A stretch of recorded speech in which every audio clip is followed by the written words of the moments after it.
Fashion Design Part 8, The Trouser Block. Visit AngelaKane.com for fashion design resources and of course for access to all my sewing patterns. This is the trouser block. Get this right and you will have the means to design so many different styles of trouser. Here are the measurements I'm using for this draft. It is a basic UK size 12. In the previous episode, we straightened the skirt block in preparation for the trouser draft. Check the info button for the link. Redraw the side seam parallel to the centre front. This determines the straight grain, the side seams and the crease line. Add a high yoke line midway between waist and yoke line. Find the crotch line. Using the body rise, measure down centre front from the waist. Square across, extending beyond the centre front and centre back lines. To find the front fork point, FF, calculate a 1/10 hip less 5/8 of an inch, 1.5 centimetres, for all sizes.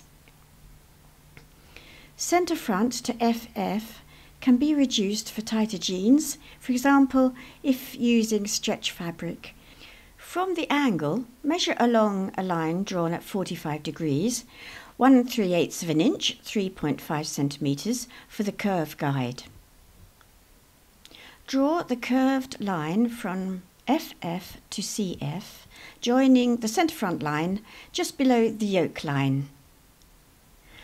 To find the back fork point, BF, calculate 3/4 times the hip measurement less 1 inch, 2.5 centimetres, for all sizes and measure along from FF. For a looser trouser draft, just use 3/4 hip, and for a tighter version, deduct 2 inches, 5 centimetres instead. Once you have established the BF point, lower it by half an inch, 1.2 centimetres. As for the front fork, measure a point 1 3/8 of an inch, 3.5 centimetres, from the angle on the original crotch line. Draw a smooth curve from the lowered BF point, joining the centre back line, this time at the yoke line, or a little above. Next, we will establish the hem and the crease lines. Find the hem line using the waist to hem measurement. The front crease is midway between FF and SS, the side seam. Draw a line parallel to the centre front line. Measure the distance from the front crease line to the side seam and use this to establish the back crease line. Both these lines will be extended to the hem line. The distance from the back crease line to BF will be a little wider. The crease lines are important as they establish the straight grain for both pattern pieces. The trouser leg width. Firstly, find the new knee level. Measure the crotch line to hem, divide by 2 and add 2 inches, 5 centimetres. To find the width at knee level, take the knee circumference measurement, add 3/4 of an inch to 4 inches, 8 to 10 centimetres for regular trousers. Divide this by 4 and measure out either side of the crease line. At hem level, the width depends on style. It can be a little less than at knee or much more. Anything from pedal pushers to bell bottoms. For the inside leg seam above the knee to the crotch, curve slightly inwards.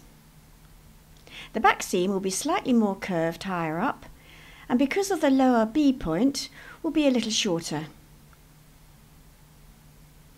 When joining the inside leg seam, the back will be very slightly stretched.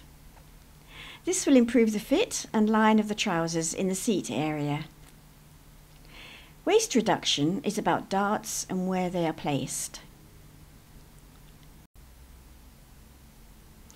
Our final waist measurement will be waist plus 1 inch, 2.5 centimetres, a little less in small sizes and more in larger sizes. For this draft, waist plus 1 inch, 2.5 centimetres, halved, for the half pattern, is 13.5 inches, 34.25 centimetres. Measure the draft along the curve at the waistline, ignoring the side dart for the moment. So 18.75 inches, 47.5 centimetres, less 13.5 inches, 34.25 centimetres, is 5.25 inches, 13.25 centimetres. This is the amount we need to lose in the darts and at the side seam. We aim for the front waist and the back waist to measure the same. This is useful when drafting the waistband, as you can evenly match a quarter to back, front and side seams. It's usual to have 2 darts back and front. The front could instead have 1 pleat. If later your design is for a fuller trouser, you may like to have 2 pleats.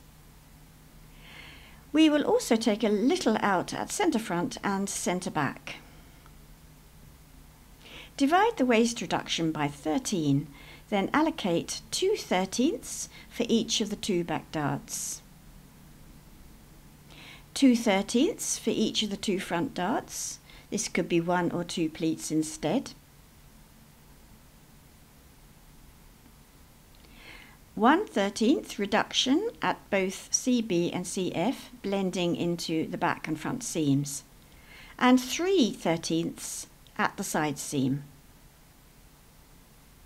So for this example, around 3/8 of an inch, 1 centimetres at centre front and centre back, 3/4 of an inch, 2 centimetres for each dart, leaving 1.5 inches, 3.25 centimetres at the side seam, with a slightly wider reduction from the front. All these proportions can shift around at the design stage or for fitting. The dart nearest CB is parallel to the new CB line and reaches to the yoke line. The next dart can be angled a little more to the side seam and is usually shorter, touching the high yoke line. These darts are equally spaced across the back. The front dart nearest CF is placed in line with the crease line,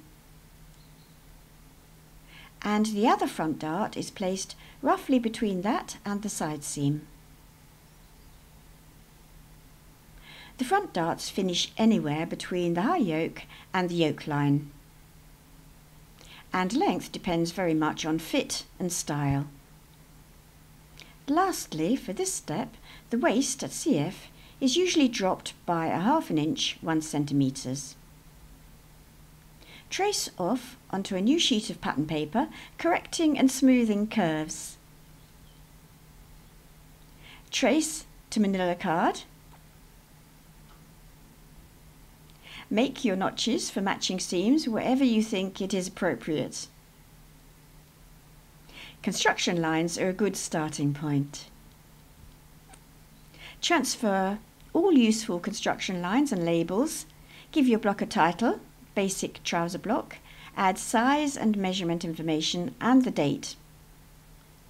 Your trouser block is finished. For the fuller version of this tutorial, look for the ebook on angelakane.com/fashion design. Join my membership for fashion design resources. See the info button for links. And thank you for watching this video.